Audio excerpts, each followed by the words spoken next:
Hi friend, আশা করি সবাই ভালো আছো। তো তোমরা দেখতেই পাচ্ছ আজকে আমরা তারকেশ্বর যাওয়ার উদ্দেশ্যে বেরিয়ে পড়েছি। এখন আছি মায়াপুর স্টেশনে। তো তোমরা দেখতেই পাচ্ছ এখান থেকে আমরা যাব ট্রেন ধরে শেওড়াফুলি থেকে এবার হেঁটে বাবার মন্দির দিকে আসবো। তো তোমরা ভিডিওটা দেখতে থাকো।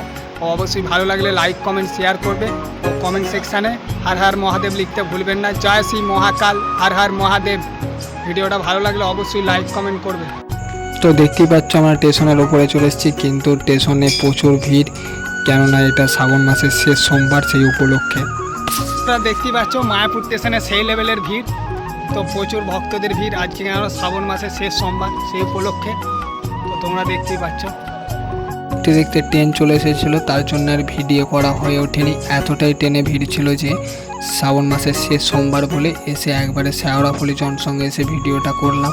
তো দেখতেই পাচ্ছ এখানে এতটা ভিড় কি বলবো, ঠেলে যাওয়া যাচ্ছে না, জাস্ট একটু খালি হয়েছে, তার জন্য ভিডিওটা করলাম। তো তোমরা দেখতেই পাচ্ছ। তো বন্ধুরা, স্টেশন থেকে এবার আমরা ঘাটের দিকে রওনা দেবো। কোন ঘাটে জল ডুবানো যায় দেখা যাক, কেননা এখন প্রত্যেকটা ঘাটই খুবই ভিড়। কেননা নিমাই তিত্রী ঘাটে তো কোনো চান্সই পাওয়া যাবে না, সেটা তোমরা ভালো করেই জানো।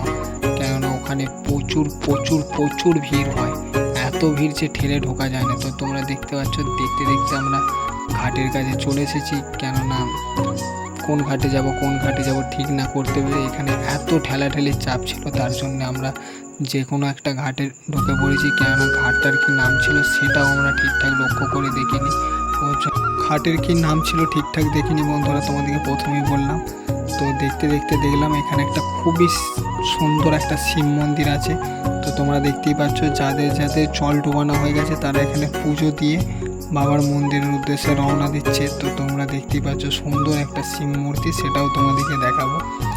এবার আমরা একে একে ঘাটের দিকে রওনা দিলাম, কেননা সবাই মিলে তো একসঙ্গে জল ডোবানো সম্ভব না। তার জন্যে কিছুজন আগে ডোবাবে, তারপর কিছুজন পরে ডোবাবে। তো তার জন্যে এখন তো ভাবলাম আমরাই আগে জলটা ডুবিয়ে নিই, তারপর পরে দাদারা ডোবাবে আমাদের জল ডোবানো হয়ে গেলে। তো বন্ধুরা দেখতেই পাচ্ছ আমরা জল ডোবাতে চলে গেছি। তো ক্যামেরাটা দাদা করে দিচ্ছিল, তখন আমরা জল ডোবাতে যখন যাই, তারপর আমাদের ডোবানো হয়ে গেলে তারপর দাদারা জল ডোবাবে। তার জন্য এখন আমরা জল ডোবাতে গেছি, তাই দাদা ভিডিওটা করে দিচ্ছিল। তো দেখতেই পাচ্ছ এবার আমাদের জল ডোবানো হয়ে গেলে, তো এইখানে যে শিব মন্দিরটা দেখালাম, ওই শিব মন্দিরে পুজো দিয়ে আমরা বাবা মহাদেবের উদ্দেশ্যে রওনা দেব। তো বন্ধুরা তোমরা দেখতে পাচ্ছ আমার জল ডোবানো পুরো কমপ্লিট। এরপর তার জন্য ভিডিও করে নিলাম। এবার দাদারা জল ডোবাতে গেছে, তার জন্য আমি একটু ভিডিও করে নিলাম। যে দাদা তো আমার ভিডিও করে দিল, তাই দাদাদেরটাও একটু করে দিলাম, যে এবার ওদের জল ডোবানো হয়ে গেলে তো বাবা মহাদেবের উদ্দেশ্যে আমরা রওনা দেবো। আমরা দেখতেই পাচ্ছ শেওড়াফুলি থেকে যে তারকেশ্বর যাওয়ার মেন রাস্তাটা, এখন আমরা সেটাই চলে এসেছি জল নিয়ে, এই রাস্তায় হাঁটছি। তো দেখতেই পাচ্ছ খুবই ভালো লাগছে, কেননা তারকেশ্বর যাওয়ার অভিজ্ঞতাই আমার ফার্স্ট টাইম, প্রথম বছর। দেখতে দেখতে এখানে একটা শ্যামাকালীর খুব সুন্দর মূর্তি দেখতে পেলাম, তাই একটু ভিডিও করে নিলাম। আর খুব মনের আনন্দে হাঁটছি, কেননা এই প্রথম বছর আমি বাবার মন্দিরে যাব।